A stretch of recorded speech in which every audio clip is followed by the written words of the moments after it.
Hello, and welcome to What Sex Education Does My Youth Get at School? This video will provide an overview of sex education programming for middle and high school in Chapel Hill and Carrboro City schools. The objectives for this video is to identify what your youth sexuality educators and the community agencies providing, who are the community agencies providing sexuality education, and understand the sex education programs offered at school, as well as the topics covered, as well as exploring how you can support your youth sex education at home. I am Jenna Gant. I am the Rape Prevention Education Coordinator at the OCRCC, and I am joined by Leslie. Hey everybody, my name is Leslie Massicott and I'm the Teens Climb High Program Manager at Compass Center. And also we will have Jay Tiemann from OCRCC providing some programming at schools, as well as Julia Metz from the Compass Center. So at the OCRCC, we have a new location just down the street from our old location on Franklin Street. We have a 24-hour crisis line, and our office hours are from 9 to 4, Monday through Friday. We provide, like I said, 24/7 helplines, medical accompaniment, and other crisis and advocacy services. We have many support groups, self-care workshops, and case management, and we also have education and outreach. So just like we mentioned earlier, we'll be talking about the programmings that we have within schools, but we also do adult programs for training for professionals and also parenting programs. So the Compass Center is Orange County's center to support survivors of domestic violence, and we are located really close to OCRCC off of Franklin Street on Henderson Street. We also offer a 24/7 crisis line for folks who are needing support or safety planning or wanting to file a protective order. And our office hours are Monday through Friday, 9 to 5. And our services fall into kind of three buckets. So we do provide domestic violence services. So like I said, that helpline, we provide some legal services and help with the protection order process. We also offer self-sufficiency services. So this includes things like financial counseling and career counseling. And then the last bucket of information or of programming is our education and prevention side, which is what I am a part of and what we're doing today. So we wanted to start this presentation off by talking about our approach to comprehensive sexuality education.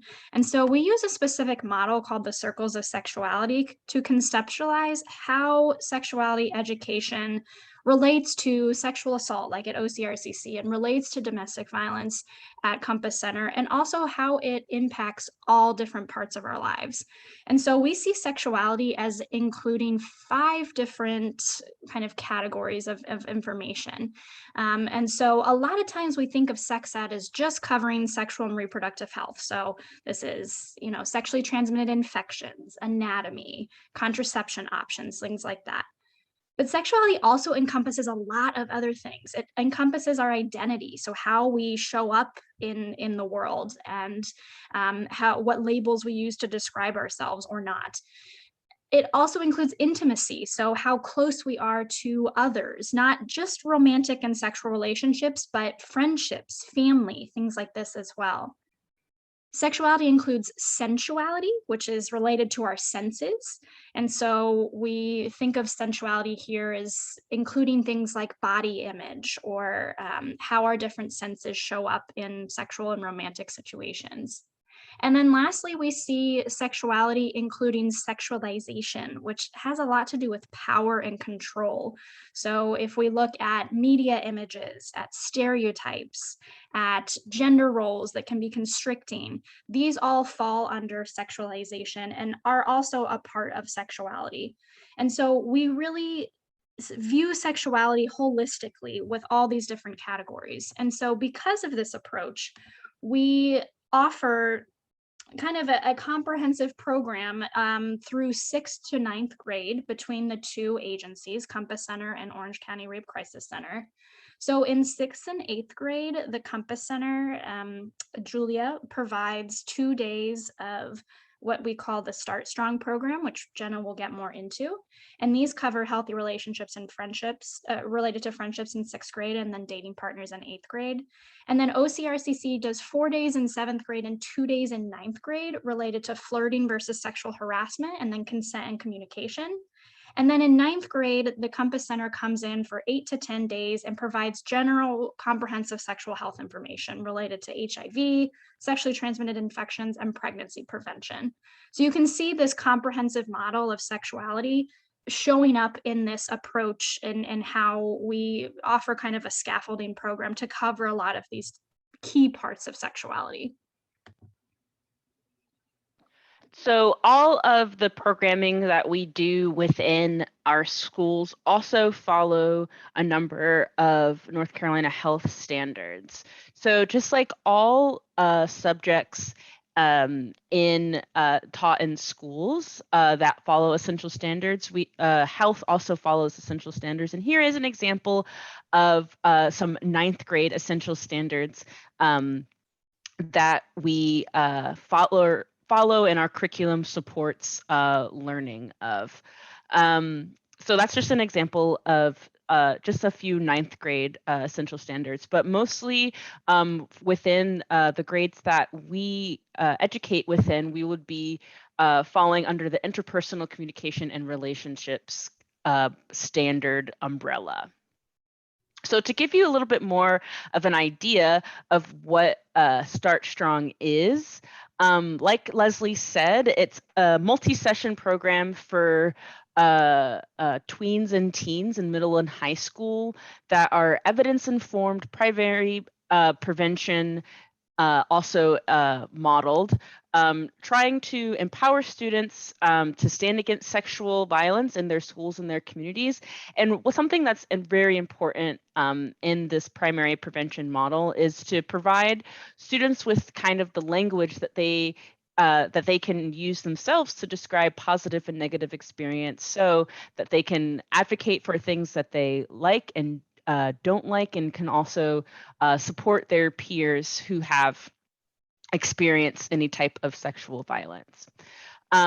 So for the OCRCC, we also work within Orange County schools and Chapel Hill, Carrboro City schools, and then we also do some schools in neighboring counties like Durham Academy, Willow Oak Montessori, and Duke School. So all of our programs are offered free of charge for Orange County schools and Chapel Hill and Carrboro City schools due to a decades-long relationship that we have with both school districts. So let's see what kind of topics Start Strong covers. So as we mentioned before, in 6th and 8th grades, it's focusing on healthy relationships. So in 6th grade, we mostly talk about what a healthy friendship and what an unhealthy relationship looks like, and how to, identify those traits within a friend, and also how to talk to our friends if we see them, in unhealthy friendships. And then in 8th grade, the curriculum goes into trying to identify and explore what are healthy and unhealthy romantic relationship traits, and how to approach dating with a healthy lens. And in 7th and 9th grade, we talk about a number of different things: how to flirt safely, how to, understand how gender plays into how we approach dating. We define what consent is, and we try to provide our students an opportunity to practice, assessing situations for consent. We also provide them an opportunity to, use the language that we provide for them, so they can differentiate between positive and negative experiences with any kind of sexual activity. And something else that is also quite important that we talk about is how can we, equip our young folks with skills to support other young people who have experienced sexual violence. And they also get an opportunity to practice those skills as well. So in ninth grade, in our comprehensive sexuality curriculum, we use a curriculum called Making Proud Choices, which is an evidence-based program. It's about 8 to 10 days, depending on the school. We currently offer this program in 2 out of the 3 Chapel Hill Carrboro City high schools. So we're at Carrboro High School and East Chapel Hill High School. And what this program covers is, it starts with some goal setting and looking at how our sexual health decisions can impact our future, and really honing in on what's important to the young people and how to accomplish that. We go into a lot of information about HIV and how to prevent it, how to treat it. We encourage some exploration about the young people's attitudes related to sex, HIV, and condom use, and doing lots of interactive activities. We talk about how to prevent HIV and introduce a model called Stop, Think, and Act to think through situations where we might be experiencing pressure, might be kind of confused in what we want. We then look a lot more into sexually transmitted infections, so kind of going over what those are, how to treat them, how to prevent them, how to identify them. And then we talk about pregnancy prevention as well, and that includes all FDA approved forms of contraception. We focus a lot on condom use, and I'll explain in just a minute. We include a condom demonstration and allow students to practice how to actually effectively put on a condom. And we make sure that they know how to negotiate for condom use, because we know that can be difficult sometimes. And so we explore some different models with the students to enhance their refusal and negotiation skills in sexual situations where, again, it can be difficult sometimes to promote health and safety. So we try to equip them with some language. So as I said, we do provide a condom demonstration in the Making Proud Choices curriculum, and it's both a demonstration and a hands-on skills practice time, which is designed to empower participants in learning the actual skills they'll need to protect themselves and their partners from HIV, STIs, and unintended pregnancy. And so we do this because it's in a structured space where it's offering a safe environment for students to learn these skills from trained adults. And we are available to answer any practical and/or uncomfortable questions so that they do feel prepared if and when the moment arises when they would need to use a condom. And so how we do this process is we use an I do, we do, and you do kind of format. And so first, the presenters, us at the Compass Center, will kind of read the instructions and explore what the different steps of using a condom actually are. We'll then model the steps for how to use a condom, and we'll explain each step as we go through that demonstration. We then pass out a condom model, a wooden penis model, and 2 condoms to every student who is opted into doing this activity. And I'll speak a little bit more to that in just a moment. And with the presenters, with us, the students will actually go through each of the steps, making sure that they understand how to do it. So we'll do it together. And then finally, with the second condom that the students are provided, they get an opportunity to practice independently using those steps that we just went through in 2 different ways. And then all the condoms after this activity are collected and thrown away following the demonstration. We do not provide free condoms, so those are all collected at the end. Now, we do think at Compass Center that it's important to allow opt-out and consent forms for this program. And so We understand that parents might want to choose their child's level of participation in this program, and so we do send out parent packets and information forms 30 days before we come into your student's classroom. And the parents, or excuse me, the teachers, their health teachers will send that out to parents to look through and sign. So these forms do have multiple levels of opting out. You can opt your student out of the entire curriculum. To do that, there is a specific process that you have to go through by contacting the district. They can opt out of the pre-test and post-test that we offer. That is an option. They can also opt out of this condom demonstration with 2 different options. So the students can actually stay in the room but not participate, or the student can leave the room and return to the class once the lesson is finished. But I do want to emphasize that we always allow students the option, excuse me, of opting out of activities with which they feel uncomfortable. So we never force them to do anything. And students have the option at any time to say, I'm going to pass on this activity, and that's okay with us. So parents are a child's primary sex educators, and watching this video, I think all of the parents out there are already taking, the first step in trying to help their young learners, understand what can happen in sex, and how to be safe in engaging in sexual activity.